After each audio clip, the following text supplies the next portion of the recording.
마가복음 11장 12절에서 25절까지 말씀을 받겠습니다. 마가복음 11장 12절에서 25절까지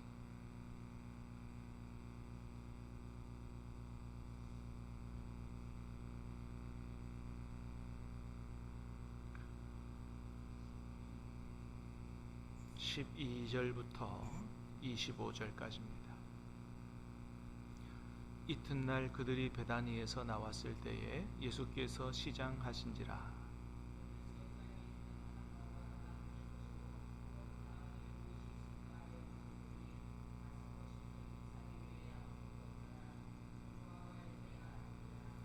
예수께서 나무에게 말씀하여 이르시되 이제부터 영원토록 사람이 내게서 열매를 따먹지 못하리라 하시니 제자들이 이를 듣더라.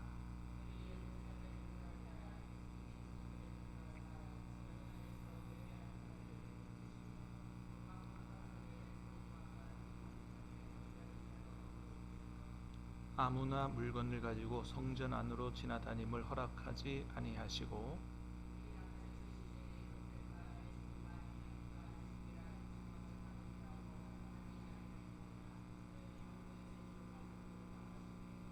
대제사장들과 서기관들이 듣고 예수를 어떻게 죽일까 하고 꾀하니 이는 무리가 다 그의 교훈을 놀랍게 여김으로 그를 두려워하밀러라. 그들이 아침에 지나갈 때에 무화과 나무가 뿌리채 마른 것을 보고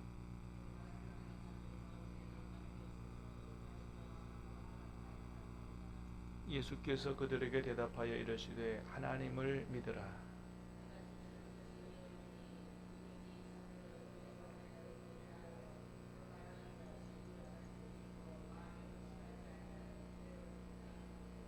그러므로 내가 너희에게 말하노니 무엇이든지 기도하고 구하는 것은 받은 줄로 믿으라. 그리하면 너희에게 그대로 되리라.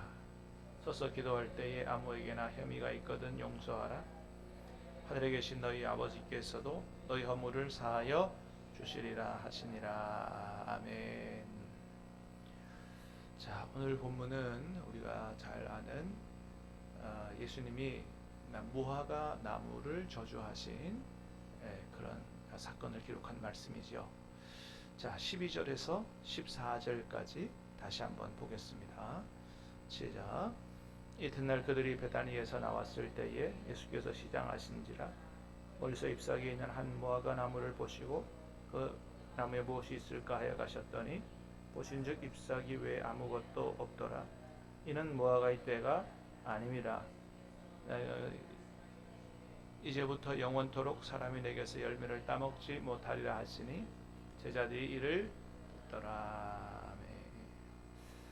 자, 예수님이 이제 어제 우리가 말씀을 본 대로 나귀 새끼를 타고 예루살렘 성으로 승리의 입성을 하신 이후에 성전을 둘러보시고 그 다음에 베다니에 나가서 하룻밤 주무시고 다시 베다니에서 예루살렘을 향하여 나오실 때 좀 시장하셨다는 거예요.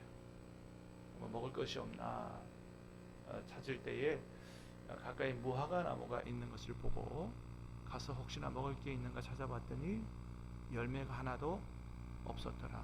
잎사귀만 무성했다. 그래서 그 나무에게 다시는 사람이 내게서 열매를 따먹지 못하게 될 것이다. 그렇게 저주하신 그런 일이 있었다라고 하는 겁니다. 그런데 13절 끝에 보니까 뭐라 그랬냐면 이는 무화과의 때가 아니니라 그랬어요. 무화과의 때가 아닌데 무화과 열매가 없는 건 당연한 거 아니냐. 우리가 그렇게 생각할 수 있지만은 우리 이제 한글 성경으로만 보면 이제 그렇게 오해할 수가 있어요. 무화과는 한 차례 열매를 맺는 게 아니고 한 5차례 열매를 맺는다 그래요. 그래서 첫 번째 열매를 맺는 게 아주 작고 당도가 떨어지는 열매가 맺히는데 상품 가치가 별로 없다 그럽니다. 그래서 그런 열매는 그냥 지나가는 사람들이 따먹도록 그냥 내버려 둔다 그래요. 그런 열매를 가지고 파괴라 그럽니다. 파괴. 예. 뭐 우리 사과도 뭐 여러 가지 이름이 있잖아요. 뭐 부사도 있고 뭐, 예? 뭐 다른 것도 있고 뭐 그러잖아요. 무화과도 종류에 따라서 이름이 다르다는 거죠. 파괴라고 하는 무화과 나무 열매가 있다. 근데 그 첫 번째 무화과 열매가 지나가면 두 번째부터 다섯 번째까지는 굉장히 당도도 좋고 상품 가치가 있는 그런 아주 먹기 좋은 이런 무화과가 열린다 그러는데 그 열매를 테에나 이렇게 얘기한다 그럽니다. 테에나.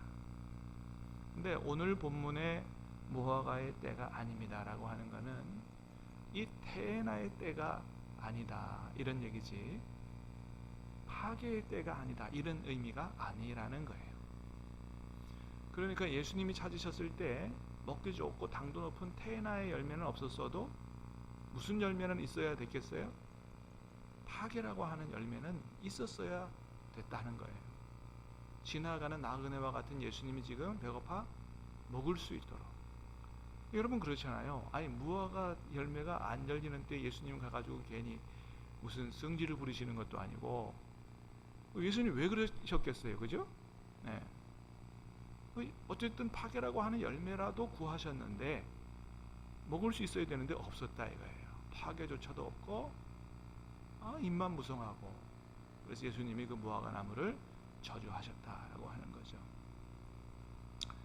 자, 그런데 이 무화과 나무 저주하신 이 사건은 왜 예수님이 그렇게 하셨느냐? 아침에 배고픈데 먹을 게 하나도 없어가지고 그냥 짜증 나가지고 그냥 그렇게 저주하셨느냐? 이 천하의 자비로우신 예수님이 그렇게 하실 리가 없죠. 그래서 이 무화과 나무 저주 사건은 지금 그 다음에 나오는 소위 말하는 성전 청결 사건하고 연관된 말씀이에요. 그러니까 제자들에게 이 무화과 나무 저주 사건을 통해서 뭔가를 가르쳐 주려고 하는 메시지가 그 안에 있다는 것입니다. 그래서 14절 뒤에 보니까 뭐라 그랬어요? 내게서 열매를 따먹지 못하리라 하시니 제자들이 이를 듣더라 그렇게 덧붙여 놨어요. 제자들이 그것을 가만히 잘 듣도록 예수님께서 이제 그렇게 하셨다라고 하는 것이죠. 자, 그럼 그 다음 사건 한번 보겠습니다. 15절에서 17절까지 시작. 그들이 예루살렘에 들어가니라. 예수께서 성전에 들어가사 성전 안에서 매매하는 자들을 내쫓으시며 돈 바꾸는 자들의 상과 비둘기 파는 자들의 의자를 둘러엎으시며 아무나 물건을 가지고 성전 안으로 지나다님을 허락하지 아니하시고 이에 가르쳐 이르시되 기록된 바 내 집은 만민이 기도하는 집이라 칭함을 받으리라고 하지 아니하였느냐? 너희는 강도의 소굴을 만들었도다 하시매.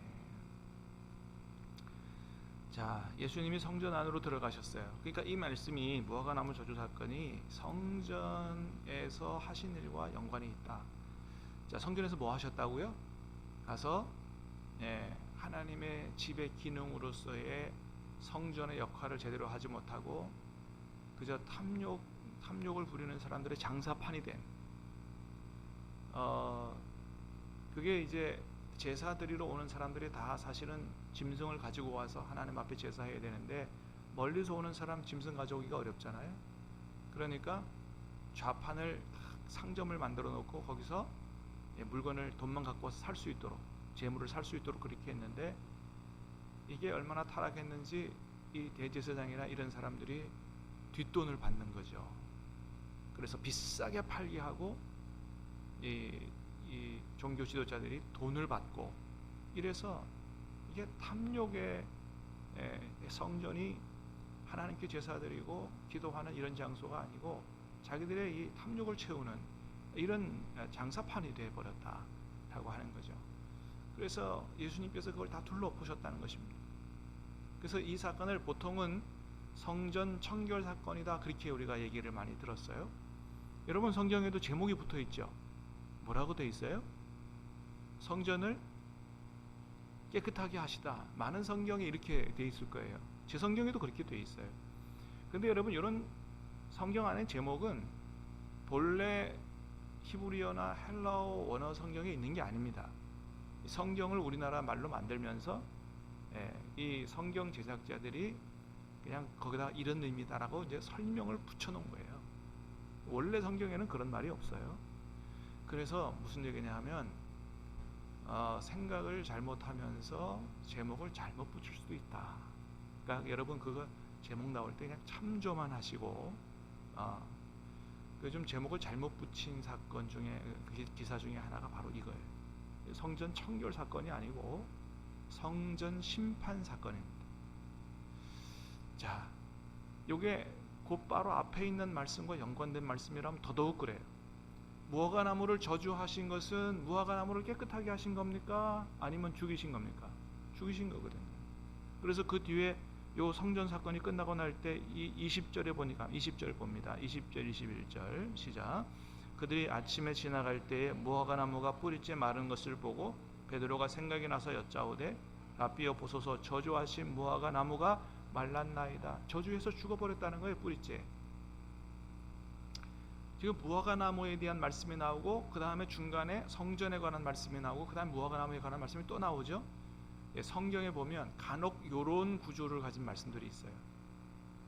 요게 당시에 쓰였던 문학적 기법 중에 하나인데 샌드위치 구조라 그럽니다. 그렇죠? 샌드위치가 어때요? 빵과 빵 사이에 다른 내용물이 들어가 있는 것처럼 무화과나무 말씀 기사 중 가운데 성전 사건이 끼어 들어가 있는 거거든요. 이건 어떤 의미를 가진 기법이냐 하면 그 안에 내용물, 샌드위치 안에 내용물이 어떤 의미를 갖는 거냐, 요거를 잘 설명해 주는 기능을 하는 거예요. 성전 청결 사건이 아니고 뭐예요? 저주 사건이다라고 하는 거예요. 무화과나무를 저주한 이 사건, 성전을 저주하고 심판한 사건이다, 이걸 이야기해 주는 것입니다. 그래서 나중에 이 예루살렘 성전이 어떻게 됩니까? AD 70년에 로마 제국 군대에게 완전히 짓밟히고 폐허가 되어버리죠. 그래서 이게 예수님이 성전을 깨끗하게 하셔서 성전을 재기능할 수 있도록 이렇게 하신 게 아니에요. 여러분, 예수님이 나중에 무슨 말씀하세요? 이 성전을 다 허물어뜨리라, 내가 성전을 3일 만에 다시 세우겠다 말씀하시는데, 그 성전은 뭘 얘기하는 겁니까? 예수님 당신을 얘기하시는 거예요. 그래서 건물 성전의 시대는 그걸로 끝이 나고, 그 다음에는 누구요? 누구를 통해서 우리가 하나님을 만나고 구원을 받아요? 예루살렘 성전에 가서 동물 짐승 가지고 예배 드리고 제사 드리고 하면서 구원 받고 하나님 백성 되는 게 아니고, 예수님을 영접하고 예수님의 이름으로 기도함으로 하나님께 나아갈 수 있는, 예수님이 그 성전의 기능을 대체하신 거예요. 그리고 나중에는 그 성전의 범위가 더 넓어지죠. 그 다음에 성령이 우리 안에 오심으로 성전이 어떻게 해요? 우리가 성전이 되는, 그렇게 성전의 의미가 이제 달라지는 겁니다. 그래서 이거는 성전 심판, 예수님께서 원하실 때에 제대로 열매를 맺지 못하는 예루살렘 성전과 그들의 종교 지도자들에 대한 심판 사건이다 라고 하는 것입니다. 자, 그래서 바로 그 의미를 제자들에게 깨닫게 해주시기 위해서 무화과나무를 저주하신 거지, 배고파서 예수님 부해가 나가지고 그렇게 무화과나무를 죽이신 게 아니다. 자, 예수님의 때에 어떻게 해요? 열매를, 작은 열매라도 맺을 수 있는 이런 사람이 되어야 된다. 사랑하는 여러분, 저와 여러분들이 주님께서 열매를 찾으실 때 주님, 열매가 여기 있습니다, 작은 열매라도 내어드릴 수 있는 그런 믿음과 삶이 될 수 있기를 주님의 이름으로 축복합니다. 그렇습니다. 자, 그래서 이제 성전을 심판하는 상징적인 일을 하시고, 그 다음날 이제 베다니에서 다시 나오실 때 베드로가 보니까, 아유, 어제 저주하신 무화과나무가 다 죽었네. 예수님 어제 말씀하신 무화과나무가 다 죽었습니다. 자, 그랬더니 예수님께서 그에 대하여 이렇게 교훈을 또한 주십니다. 자, 22절부터 25절까지 시작. 예수께서 그들에게 대답하여 이르시되 하나님을 믿어라. 내가 진실로 너희에게 이르노니 누구든지 이 산더러 들리어 바다에 던져지라 하며 그 말하는 것이 이루어질 줄 믿고 마음에 의심하지 아니하면 그대로 되니라. 그러므로 무엇이든지 기도하고 구하는 것은 받은 줄로 믿으라. 그리하면 너희에게 그대로 되리라. 아무에게나 혐의가 있거든 용서하라. 그리하여 하늘에 계신 너희 아버지께서도 너희 허물을 사하여 주시리라 하시니라. 아멘. 자, 그 베드로의 말에 대해서 예수님이 교훈을 주시는데 뭐라 그러세요? 크게 두 가지 교훈을 주십니다. 하나는 하나님을 믿으라. 너희가 말하는 그것이, 기도하는 그것이 말하는 이루어질 줄로 믿고 마음에 의심하지 아니하면 그대로 되리라. 무엇이든지 기도하고 구하는 것은 받은 줄로 믿으라. 그러면 그대로 되리라. 기도에 대한 교훈을 주십니다. 자, 여러분, 우리가 하나님 앞에 기도하고 간구하는 것, 그것이 정말로 하나님 기뻐하시고 우리에게 필요하고 유익한 것이라면 주님이 반드시 주실 줄로 믿습니다. 믿음 가지고 구하라는 거예요. 여러분, 왜요? 하나님이 우리의 아버지시기 때문에. 우리를 위해서 예수님까지 십자가에 내어주셨는데 뭘 안 주시겠냐는 거예요. 그래서 하나님 앞에 간구할 때에 조금도 의심하지 말고 믿음으로, 기뻐함으로, 기대함으로 구하라. 오늘 아침도 그렇게 기도하는 아침 될 수 있기를 간절히 바랍니다. 또 하나는 뭐라고요? 기도할 때 누구에게 혐의가 있거든 용서하라. 예수님은 기도의 교훈을 하시면서 용서의 말씀을 많이 같이 하셨어요.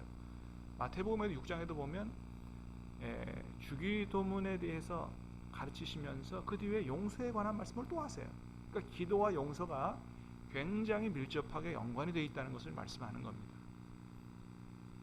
우리가 기도한 것이 응답받기 위해서는 뭐가 선행되는 게 중요하다.